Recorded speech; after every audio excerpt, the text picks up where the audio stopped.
Hindi ko masara yung investigasyon kasi marami pa ring mga issue katulad ng sinong tumulong sa ICC, yung tungkol sa eroplano na nanatiling bukas at masalimuot. So, nais kong ipakita ang isang video na nagawa na ganito rin ang pahayag. Simulan po natin ang video na maaring mapanood ng ating mga kaibigan. Enero 28, 2024, sa first Maisog Rally sa Davao, nagliyab ang balita at social media. Matapang, walang preno. Mr. President, baka susunod ka sa dinaanan ng tatay mo. Diyan ako takot. Ayaw ko mangyari sa iyo yan. Nagbato ng maaanghang na salita si dating Pangulong Rodrigo Duterte laban kay Pangulong Marcos tungkol sa di umano'y paggamit ng droga at ang kontrobersyal na People's Initiative. Sino man magsabi na walang paki ang Senado sa usaping ito, isa lang ang masasabi ko, walang gamot sa kakapalan ng mukha mo. Sa Senado, sa kapareho at sumunod pang mga buwan, si Senator Amy ang nanguna. Pakialam sa PR, wala kayong pakialam sa PR, wala kayong pakialam sa PR. Siya ang unang nagtawag ng pansin. Siya ang unang nagtanong. Para kanino ba talaga ang PI na yan? Marso 2024, sa kabila ng bangayan sa harap ng sambayanan, narinig natin si Pangulong Marcos. Matatag, matapang. The International Criminal Court has no jurisdiction over the Philippines as we remain to have a working judicial system and law enforcement mechanisms. Walang jurisdiksyon ang ICC sa Pilipinas. Sa sabon, nagpagpag siya ng balahibo. Ang hindi natin alam, paghupa ng alikabok ay nagsimula ng ilatag ang plano para muling sumagi sa ICC. Kaya pagtungtong ng Mayo, tahimik ngunit mabilis ang galaw. Isinumite ng DOJ ang legal brief para sa posibleng pag-aresto kay FPRRD. Isang pagtataksil na walang nakapansin. Hulyo, umutok ang balita. Nagbitaw si VP Sara bilang DepEd Secretary. Tendered my resignation as the Secretary of Education effective July 19, 2024. Isang babae ng tapang ngunit walang nagawa dahil sa likod ang tama. Agosto, isinagawa ang unang Quadcom hearing laban kay FPRRD habang inuusig ng COA ang confidential funds ni VP.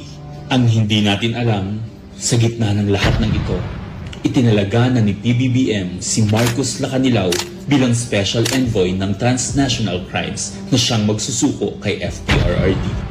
At maluwag na rin pinapasok ng bansa ang mga tiga-ICC noong Oktubre.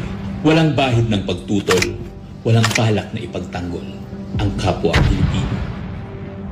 Nobyembre, nag-iba na ang ihip ng hangin. Matatag, matapang, walang bahid ng pag-aalinlangan. Narinig muli natin si Pangulong Marcos, ngunit iba na ang sinabi. If yun ang gugustuhin ni PRRD, hindi naman kami haharang dun sa mga ICC. Para tabunan ang galawan, pinaingay ang impeachment complaints laban kay VP Sara. The Office of the Secretary General will transmit the 2 impeachment complaints filed against Vice President Sara Duterte. Kahit pa nagkaroon ng INC rally noong Disyembre, naidiin pa rin ang impeachment sa Kongreso. Planado na rin ang pagpirma ng questionableng 2025 budget kahit bat-bat ng anomalya. Enero 25, 2025, sinimulan na ang Oplan Tugis o Operation Pursuit, ang lihim na operasyon para hulihin si Duterte. Pagsampa ng Pebrero, nag-apply ng arrest warrant ang ICC prosecutor. Isang tahimik na pag-uusig habang tayo'y pinaiikot ng mga rally at press release. Marso, muling nilinlang ang bayan. Humingi daw ng 60-day extension ang DOJ para sa EJK report noong Marso 6. Pero ang totoo, nakabinbin na ang arrest warrant mula sa ICC chamber Marso 7 hanggang 10. Ang hindi natin alam, Marso 11, 2025, sa kanyang pagbalik sa Pilipinas, hindi pa man bumababa ng eroplano si FPRRD, isinagawa na ang pag-aresto. Maingay ang paligid, magulo, pero ang dating Pangulo ay nanatiling kalmado. Isinakay siya papuntang The Hague alas 11 ng gabi. Kasama sa eroplano si Marcos Lacanilaw, ang nagkanulo, ang nagsuko. Pero kanino ang sisi? Sa mga utusan o sa nag-utos?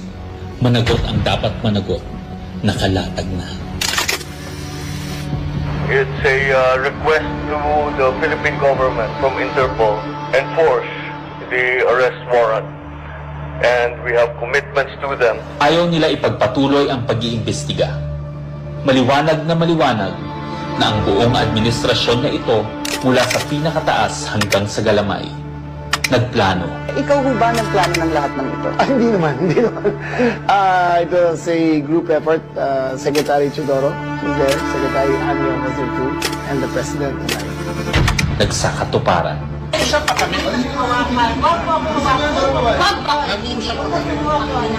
Kayo mga Wag mo hawakan yung nanay ko! Nagkagulo. Tayong magawa. Wala tayong magawa dahil mismo ang gobyerno. Kung ako pong kinaplas sa tubangan, Nagtakpanan. Mamili ka. Kapag warrantless arrest, edi may period. Kapag may warrant, walang period. I am being cautioned by the DOJ, ma'am, that it may be sub judice already to discuss that because of the habeas corpus pending in the Supreme Court. Ngunit lumabas ang buong katotohanan. Ganito pala ang bagong Pilipinas. Hindi man lang natin alam. Tahimik ang pagtataksil.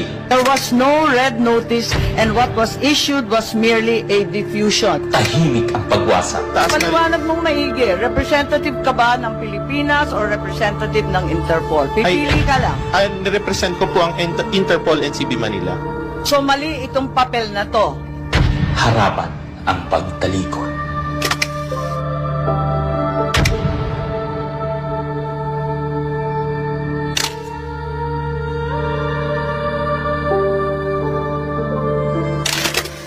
Okay, so that's where we are so far.